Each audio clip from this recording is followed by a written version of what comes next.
Está começando mais um Codecast.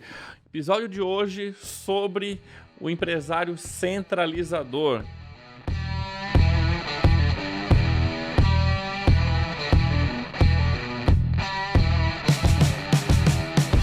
Para você que é dono de negócio local, esse Codecast vai te ajudar na estratégia para transformar sua empresa numa marca de valor. Acompanhe-nos também no Instagram, @codirectbr.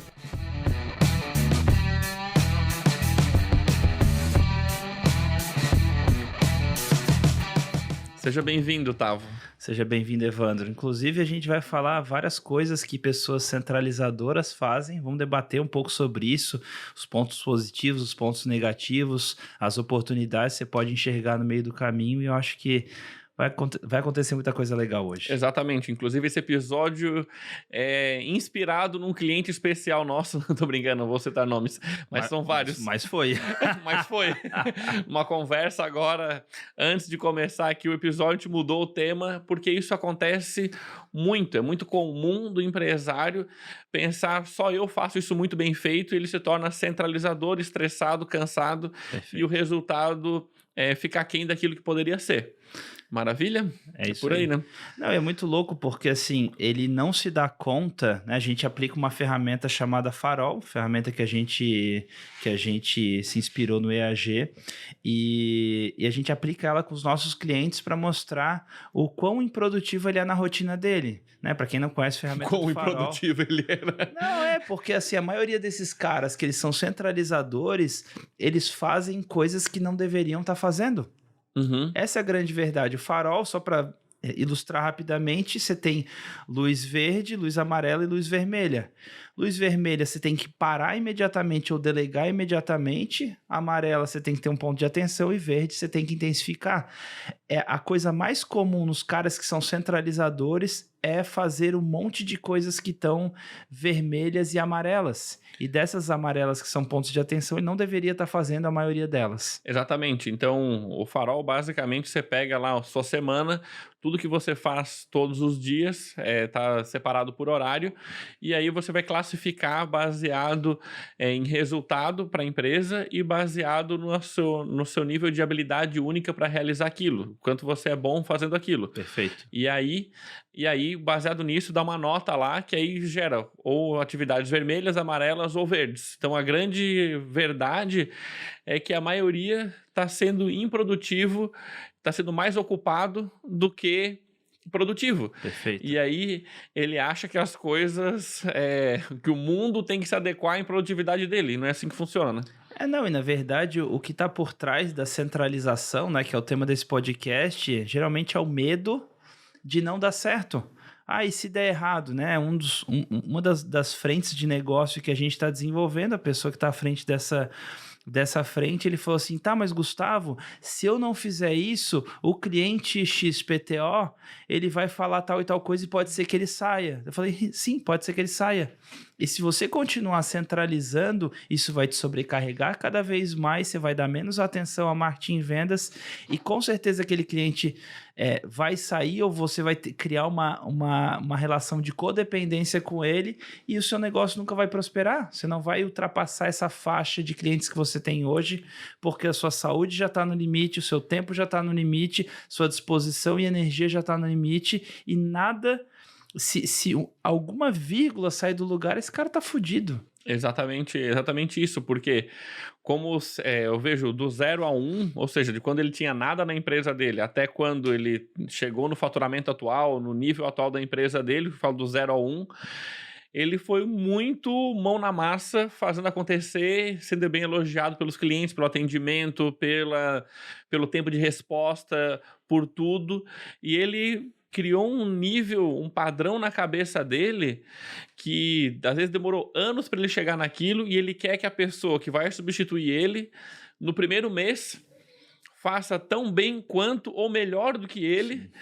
e que as coisas aconteçam assim e ele fica indignado como as pessoas não têm o mesmo nível de competência que ele.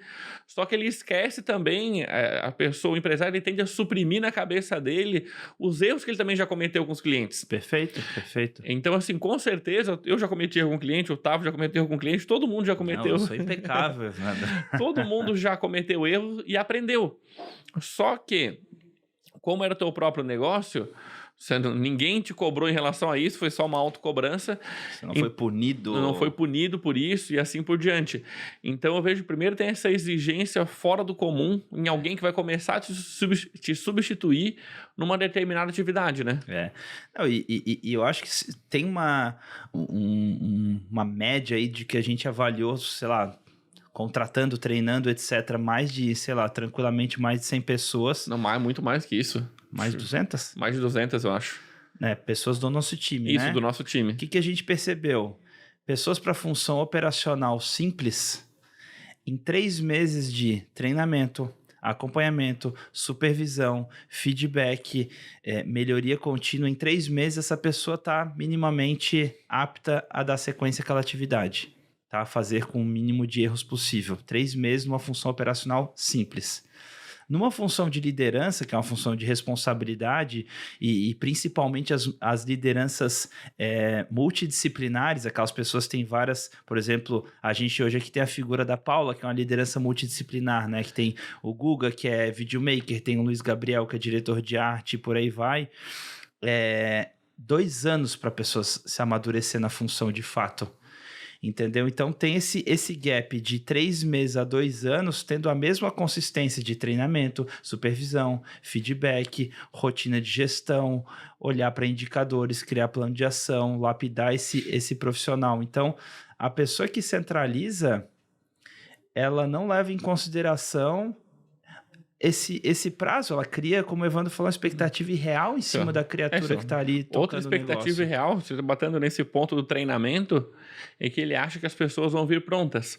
E na minha cidade não tem. Eu falo, com certeza nem na sua e nem em nenhuma outra cidade as pessoas estão prontas. Perfeito. E assim, não existe isso. Nem tecnicamente, nem comportamentalmente. Exatamente, nos 2 aspectos. Então, é seu papel como empresa ter uma estrutura de onboard, né, de recepção dessa pessoa e de treinamento para que ela exerça aquela função bem feita. Outro dia aqui no comercial acontece o tempo inteiro. A gente faz uma sessão estratégica lá, que a gente faz uma avaliação na empresa, não só na parte de marketing e vendas, mas também na empresa como um todo. A gente identifica os sintomas e durante a sessão estratégica a gente vai atrás da causa. Sim. Então, indo atrás da causa, muitas vezes acontece do empresário reclamar: nossa, eu não consigo crescer hoje, eu não vou investir em marketing e vendas porque eu não tenho como aumentar a minha capacidade de entrega, porque não tem gente. Aí, geralmente, o especialista nosso vai perguntar, né? Tá, mas me mostra como é a planilha de treinamento de vocês aí na empresa. Me mostra como vocês avaliam que a pessoa está apta a fazer. Me mostra o processo de contratação que vocês usam. E aí ele olha e... não tem. Então, você está, eu até não digo nem ser, né? Você estar centralizador é uma condição atual. Perfeito. Que não é que as pessoas estão erradas na sociedade, é você como dono que não sabe como treinar ainda as pessoas, como contratar as pessoas, como treinar as pessoas, como desenvolver elas, né? Não, e é muito louco porque o caminho de centralizar é o caminho mais conveniente. Por que é conveniente? Porque você vai estar na sua zona de conforto, que é fazer aquilo que você já sabe fazer, que é entregar o produto, entregar o serviço, fazer, sei lá, a venda, fazer o projeto, fazer o orçamento, né? aplicar aquele procedimento, fazer aquela consulta. Esse é a sua zona de conforto. Agora, está completamente fora da sua zona de conforto, ver uma pessoa ter tolerância ao erro de uma pessoa, treinar essa pessoa, supervisionar essa pessoa. Ah, mas Gustavo, vou contratar uma pessoa para me liberar tempo. Cara, no início você vai precisar dedicar mais tempo à sua empresa, porque além de manter o resultado atual, você precisa dedicar tempo para treinar essa pessoa até que essa pessoa te economize tempo. Mas enquanto essa pessoa estiver em treinamento, I'm so sorry. Se você é a Como tudo pessoa que na está à vida, frente do quem quer rir negócio, tem que fazer rir. tem que Já fazer diz rir. a famosa frase do Tropa de Elite. É Então, a mesma coisa, funciona da mesma maneira. né? Inclusive, agora de manhã eu estava conversando com uma cliente nossa que ela é dentista e ela tem uma clínica. Ela falou assim: Gustavo, eu já tenho a agenda lotada, né? Agora eu estou no processo de lotar a agenda dos outros profissionais que compõem a minha clínica. Aí, beleza. E assim, existem vários caminhos para se fazer isso. Não tem só um que é o certo. E cada caminho vai ter a ver com o seu negócio. Então, por exemplo, no caso da Codirect, a gente seguiu o caminho da construção de marca. Uhum. Então, o que é a construção de uma marca? Cara, é construir uma cultura forte, é ter uma estrutura de gestão, é trabalhar com indicadores, é ter rotina de líder, rotina de gestão, etc. Isso que a gente seguiu na Codirect. É um caminho mais árduo? É. Seria muito mais fácil eu e o Evandro, a gente ter os nossos perfis pessoais super fortalecidos e a gente escolher a empresa ser menor do que a gente. No nosso caso, a gente sempre escolheu a empresa ser maior do que os donos para que ela tivesse mais autonomia de existência. É um caminho mais árduo? É, porque é o caminho que ninguém segue. Claro, assim, é o caminho do longo prazo, né? É o caminho do longo prazo, é o caminho da construção de um ativo, né? A gente, inclusive nosso amigo Cláudio Nazajon, né? Que ele tem um programa chamado Empresa Vendável. E o Cláudio, ele fala, ele tem a sexta maior empresa de RP do Brasil, né? Que por acaso se chama Nazajon Sistemas. Ele fala, sua empresa precisa ser vendável, mesmo que você não vá vender. E esse é o caminho que a gente escolheu. É o caminho mais simples? Não, é o caminho mais árduo, porque é o caminho de construção de um legado, de um ativo. Agora, no caso dela, pro que ela enxerga de futuro do negócio, etc., é um outro caminho. Ela vai fortalecer a imagem dela, ela vai fazer a primeira consulta, encaminhar o procedimento e fazer a última consulta para manter aquele vínculo emocional com o paciente, manter a confiança. E daí a estratégia tem a ver com o estilo dela. Uhum. E ela se sente confortável aplicando aquilo. Quando eu comecei a explicar mais ou menos como é que era o caminho de construção da marca que a Codirect seguiu, ela olhou para mim e falou: Gustavo, tem nada a ver comigo isso aí não vou seguir esse caminho. Né? Eu só quero um pouco mais de autonomia na minha agenda, porque eu hoje, fiquei doente, né? Na nossa última imersão de agosto, ficou doente, não pôde participar da imersão, porque estava doente, hospitalizada, e o faturamento despencou porque o time... 100% dependente do dono, 100% né? Dependente dela, então sim, ainda é frágil. E até falando isso, assim, você não pode ser um risco para sua empresa. Verdade. Então, se você é completamente centralizador e tudo depende de você, você não deveria ser orgulhoso disso. Muito pelo contrário. Ninguém faz como eu faço. Né? Sim, se só quer bem eu. feito que faça você mesmo. Assim, as famosas frases, né? Porque, assim, imagina se você ficou hospitalizado, etc. Não estou dizendo que a empresa tem que ser zero dependente de você. Não vai para o extremo. Mas, para ela operar por um mês... ela não funciona, não fatura, não entrega. Cara, durante um mês que você precisou se ausentar, não estou dizendo que a empresa tem que manter a mesma performance sem você. Estou nem chegando nesse nível, tá? Que no mundo ideal deveria ser, mas assim, minimamente a empresa tem que funcionar sem você. Por várias questões, imagina todo um trabalho que você teve durante muito tempo, se precisou se ausentar durante um pequeno período, você se torna um risco para a empresa. E eu vejo as pessoas falando, mas Evandro, se for eu lá fazendo, eu vou ganhar mais dinheiro, ou eu não posso me dar o luxo de sair, porque se eu sair despenca faturamento. Então, você precisa começar a trabalhar de maneira preventiva. No início, gente, não tem jeito, vai ter um pouco mais de trabalho para arrumar a casa, para depois ter menos trabalho. Eu lembro quando a gente começou a nossa empresa, lá em 2015, 2016, velho, o Evandro chegava 6 horas da manhã no escritório, saía depois das 7 horas da noite, todo dia. Saía 8, 9, até porque tinha fila na ponte, eu tinha que atravessar, tinha que esperar diminuir e ficava lá. Então, mas assim, por que eu falo isso? Porque era um período que era trabalhando para os clientes e era um período construindo processo, criando manuais para poder treinar as pessoas para depois eu não precisar mais fazer aquilo que eu estava fazendo e Perfeito. liberar um pouco mais de tempo. Então, assim, eu digo, tem um período onde você passa mais trabalho, mas aí para mim é uma escolha, né? Você ter mais trabalho durante um curto período de tempo e depois ter menos trabalho, ou você ter trabalho igual, consistente pro resto da vida e a empresa ser um risco para você. E é muito louco, né? A gente, tudo aquilo que a gente, todos os processos, etc., que a gente fez de 2016 até hoje, a gente usa 0. Claro, teve que refazer tudo, né? A gente refez tudo. A empresa mudou, tudo mudou. A empresa evoluiu, tem coisa que não serve mais, tem coisa que naquela estrutura com 6 pessoas funcionava, com 30 agora não funciona, e as coisas vão se redesenhando, se aprimorando, só que o processo que você faz hoje é melhor do que aquele que você fazia, porque você aprendeu, entendeu? Gustavo, mas eu crio todos os meus processos, meu time que não segue, então o processo é ruim. Ou o treinamento para fazer o processo. O treinamento para fazer o processo. Não é porque só o processo está feito, tá aqui, ó. Só fazer o que tá aqui.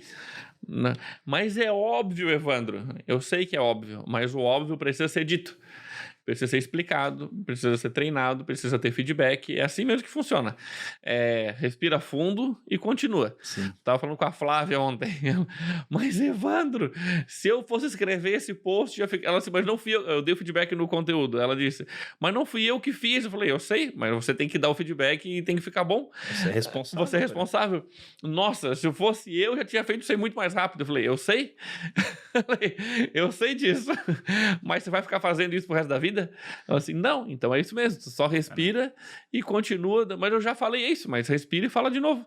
E uma hora isso vai passar, porque então é legal você estar ouvindo esse podcast, porque para mim é uma questão de mentalidade, sabe? Eu vejo, antes de ter técnicas de delegação, a gente podia explicar várias, ter a mentalidade que é possível e que existe um caminho. Eu lembro de um curso de liderança que eu fiz, que o Aragol, o instrutor, ele mandava assim, os empresários todos pegar a mão, fechar a mão bem forte, assim, apertar, ele disse, aperta mais, e agora experimenta abrir a mão e soltar o poder daquela função. Ele diz, muitas vezes o dono, ele quer super proteger o funcionário para que ele evite cometer erros. E ele diz, cara, uma hora você tem que soltar. Depois você treinou, capacitou, fez todo o processo, você vai soltar, abrir a mão e deixar com que ele experimente também. Ele vai acertar, vai errar, mas você tem que soltar um pouco o poder sobre aquilo. E não ficar a cada 30 minutos, ficar o tempo inteiro dizendo o que a pessoa tem que fazer. Microgerenciando, né? E uma coisa que acontece bastante, mas Evandro, uma vez eu contratei uma pessoa, era a pessoa perfeita, eu treinei ela, me dediquei, etc, e ela saiu. Eu ouvi esses dias. Espero que ele não ouça. Mas um cliente nosso falou assim, olha, eu contratei, na verdade, um primo meu, que eu fazia o nosso tráfego aqui da empresa, eu contratei um primo. Já sei quem é. Contratei um primo, e esse primo eu ensinei tudo para ele de tráfego, e ele ficou 2 anos aqui, teve muito resultado, e agora resolveu viver, sei lá, de outra coisa, e me deixou na mão. Me deixou na mão é a clássica, né? É um vitimismo danado, porque o que acontece? Isso vai acontecer, é a lei da vida. Olha só que louco, né? Eu já comentei disso daqui em outro episódio, provavelmente, mas eu tenho uma amiga minha que trabalhou na RH do McDonald's. O McDonald's é uma empresa tão perfeita no sentido de ser sistemática, que eles sabem a média que um funcionário fica dentro da empresa. Eu lembro na época era coisa assim de 3 a 4 meses cada pessoa ficava, porque o McDonald's tem aquele lance de primeiro emprego, contratar pessoas com 17, 18 anos, dar essa oportunidade. Eles são, sei lá, 30% dos americanos tiveram o McDonald's como seu primeiro emprego, ou já trabalharam no McDonald's. É um negócio assim absurdo. E daí ela falou, Gustavo, o McDonald's entende que as pessoas ficam na média 4 meses e se preparam para 4 meses. Então, se eu tenho uma equipe, vamos supor, toda a 3 meses, eu sei que daqui a 1 mês, parte daquela equipe vai pedir para sair, então eu já tenho que estar contratando antes para garantir que eu consiga encaixar essas pessoas na média. Quando é 4 meses na média, tem pessoas com 6 meses, tem pessoas com 2 meses. Então, pô, você contratou um cara, ficou 1 mês inteiro treinando a pessoa, aí quando a pessoa começou a lá fritar os seus hambúrguer, fazer encaixar o negócio direitinho, ela pede para sair. Aí você fala, caraca, é isso aí. Eu confio, partiu meu coração. No livro lá do Mito do Empreendedor, recomendo demais o livro O Mito do Empreendedor, do Michael Gerber. Ele descreve muito bem essa situação da Sarah, né? Uma personagem que ele conta no livro para fins didáticos, que era isso. Você vai lá, contratou a primeira pessoa, uma das primeiras pessoas, e aí você é bem desconfiado.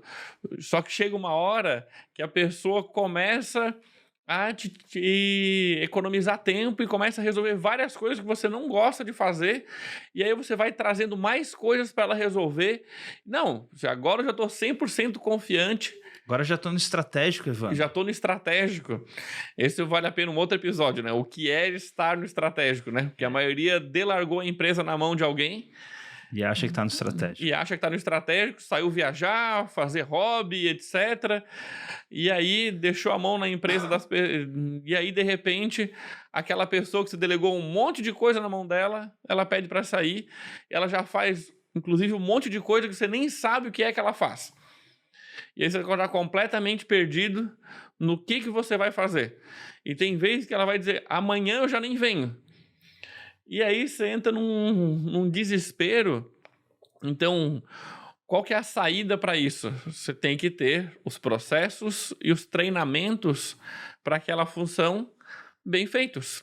A empresa tem que estar preparada. Isso não quer dizer que a gente queira que as pessoas fiquem pouco tempo, muito pelo contrário, a gente quer que as pessoas fiquem a maior parte do tempo possível junto conosco, se são boas pessoas. Mas eu tenho que estar preparado, porque eu sei que pode acontecer em um determinado momento da pessoa não estar mais com você. Isso pode acontecer.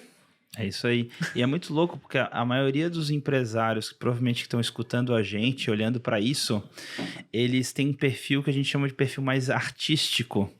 Tá? O que é o perfil artístico? O empresário é o artista à frente da empresa, né? O que é ser artista? É o cirurgião plástico de uma clínica, é o cozinheiro do restaurante, é o cabeleireiro do salão, o arquiteto do escritório e por aí vai. Pelo fato dele ter esse perfil mais artístico, quando a gente começa a falar que precisa fazer gestão, precisa ter processo, etc., ele fala, cara, eu nunca vou fazer isso. E tá tudo bem nunca fazer isso, mas alguém precisa fazer isso. Por quê? Porque senão você não vai conseguir se dedicar à sua arte.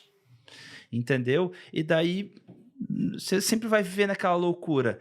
Vou lá, faço o mínimo que você acaba fazendo no médio e longo prazo, quando a sua empresa dá certo, é a sua arte. Então você vai ficar ali 5, 10% do seu tempo fazendo a sua arte, o resto dos 80, 90% do tempo apagando incêndio. Ou seja, você precisa contratar uma pessoa que vai ser esse sócio gestor ou esse gestor da sua operação, que vai estar à frente do negócio e que vai fazer tudo que não é a sua arte para que você se dedique naquilo que você é realmente bom. Então, e existe um processo para isso. Você precisa dar estrutura para que essa pessoa seja essa pessoa. Não, isso é. Vamos lá. E você, só lembrando que você ainda vai ser o líder dessa pessoa. Então, você vai ter que dar estratégia, você vai ter que pedir para ela montar os manuais, vai ter que acompanhar, deixa eu dar uma olhada nesses manuais, deixa eu ver como você está fazendo. Você precisa entender dessa parte estratégica, porque eu já tive um cliente que era dono de clínica odontológica, que ele disse, não, cara, a coisa mais boa que aconteceu para mim, contratei uma chefe para mim, que aí ela que gerencia, ela que manda o que eu tenho que fazer, o que eu não tenho que fazer, o que eu assino, o que eu não assino, eu só tenho que mexer em boca, não preciso fazer mais nada, aqui não entendo nada que está acontecendo, etc. Assim, também não é isso. Você não vai... Não existe isso de você largar a mão na empresa, na mão de uma pessoa e achar que, tipo, ela que tá mandando em você tá achando isso muito bom. Isso não existe, assim. Você dá a visão, você determina a estratégia, você acompanha a implementação dos planos de ação, mas isso não pode ser o seu dia inteiro. Isso, é. Entendeu? Conforme você vai crescendo a sua empresa, vai precisando se moldar a isso. Porque é muito louco, assim, ó, o que eu percebo? Quando eles encontram essa pessoa, eles negligenciam o poder que é ter essa pessoa. Mas, Gustavo, o que ela tá fazendo, pô, dá para fazer rapidinho, né? A gente tem um caso clássico aí que a gente conversou esses dias, ele vai entulhando de coisa e fala, nossa, mas uma empresa com 30 pessoas não tem uma pessoa que possa subir uma página? Não tem, porque as pessoas estão entregando as suas atividades no dia a dia, entendeu? Ele não, mas cara, em uma horinha a pessoa para e consegue subir uma página. Isso, realmente, em uma horinha a pessoa consegue fazer, mas a prioridade A, B, C, D, F, G, H, a gente vai precisar reajustar se tu quiser subir essa página de hoje para amanhã. Então, tipo, você precisa também acompanhar esse processo, porque senão fica um negócio negligenciado. Entendeu? E daí, puta, a empresa fica muito frágil se ela tiver negligência nesses processos. Não dá pra você ficar soltando raio pra um lado pro outro, contratar um monte de gente e ficar soltando raio pra cima de todo mundo, né? Sim. Maravilha. Esse episódio aqui foi dedicação ao Guga, que vai ter um estagiário de vídeo, vai precisar ter muita paciência pra treinar essa pessoa. Uma salva de palmas pro Guga. Pessoal, se inscreve aqui no nosso canal no YouTube, ativa as notificações, deixa um comentário aqui se você se identificou ou lembrou de algum empresário, manda esse episódio para ele, manda. Assim, manda. Cara, vai te ajudar assim, de todo o coração. Se o seu chefe tá ouvindo isso, manda. Se você tem um chefe assim, manda para ele também. E assim a gente vai propagando a palavra e vai ajudando com que os empresários possam aprender a deixar de ser centralizador e fazer a sua empresa crescer, né? Porque a grande verdade é que quando você... tem um amigo que dizia que o empresário é um líder tampa, fica tampando uma garrafa impedindo que a empresa cresça. Você deixar de ser centralizador é você deixar de ser a tampa que impede que a empresa cresça. Perfeito. Beleza? Valeu, um forte abraço e até os próximos episódios. Valeu, até mais, tchau, tchau. Segue a gente lá no @CodirectBR. @CodirectBR, meu Deus, faz tanto tempo que eu não faço isso que eu tô até esquecendo já dos... @Evandro Mazuco, @Tavo Schroeder. Eu não vou soletrar o Schroeder, você se vira aí pra achar. Valeu, gente, um abraço, até mais, tchau, tchau.